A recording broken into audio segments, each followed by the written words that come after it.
Nuclei, nuclei में हमेशा याद रखिए मेन जो फॉर्मूला है न्यूक्लियाई में वो है E is equal to m c square. Nuclei में जो मेन पहला फॉर्मूला है वो है मास एनर्जी रिलेशन। क्या है? Mass energy relation. वो डायरेक्ट बताता है E is equal to m c square से। सवाल पूछे है क्या? Yes.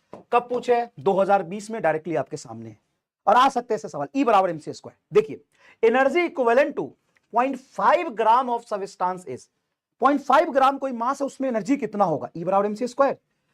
E is equal to m c square. Mass बताइए 0.5 और ग्राम को लिखेंगे 10 to the power -3 into speed को लिखेंगे 3 इंटू 10 टू द पावर 8 का होल स्क्वायर। तो 0.5 into 10 to the power -3 multiply 3 का होल स्क्वायर 9 इंटू 10 का पावर 16, 9 पचे 45, 4.5 इंटू 10 टू द पावर -13, 16 में से 3 जाएगा, 4.5 इंटू 10 टू द पावर -13, 16 में से 3 का तो +13 है, सॉरी ये आ गया था। E बराबर एमसी स्क्वायर। और बाइंडिंग एनर्जी भी इसी से रिलेटेड होता है, अभी समझाऊंगा, है ना।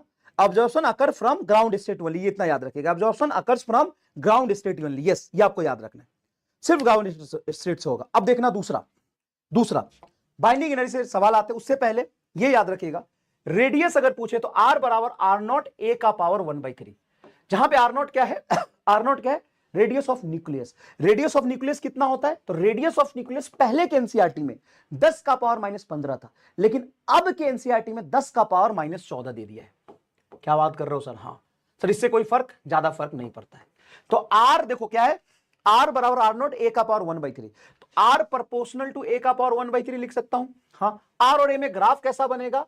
आर और ए में ग्राफ बनेगा जिसका पावर कम होता है उससे दूर चला जाता है, ऐसा ग्राफ बनेगा। नहीं, उसकी तरफ झुकता है जिसका पावर कम होता है। तो आर का power R is equal to A का पावर 1/3, तो आर और ए का ग्राफ ऐसा बनेगा, लेटरल पैराबोला टाइप, ऐसा थोड़ा बनेगा। ठीक है। दूसरी बात, अगर इस पर 2 एटम दे दे, दोनों का मास नंबर बता दे, न्यूक्लियस दे दे, 2 न्यूक्लियस दे दे, दोनों का मास नंबर देके रेडियस का रेशियो पूछे, तो रेडियस का रेशियो होगा R1 R2 is equal to A1 बटा A2 का पावर 1/3। अब तुम इमेजिन करोगे सिर्फ इसी पे कितने बार सवाल पूछे हैं? 2022, 2015, 2012, 2008, 2007, 2006, 2003, मतलब सब इसी फॉर्मूले पे। R is equal to R0, R is equal to R0 A का power 1/3, R is proportional to A का पावर 1/3, तो R1 R2 A1 by A2 का पावर 1/3। इसी पर देखो कितनी बार सवाल पूछे। दूसरी बात, डेंसिटी।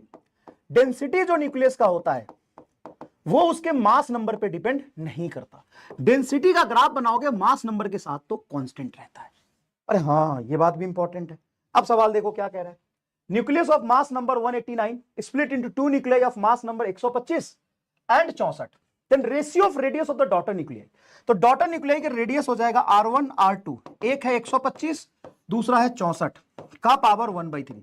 तो 125 को लिख सकते हो 25 5 का क्यूब, 5 इंटू 5 इंटू 5 125। नीचे 64 को लिख सकता हूं मैं 4 का क्यूब इंटू 1/3।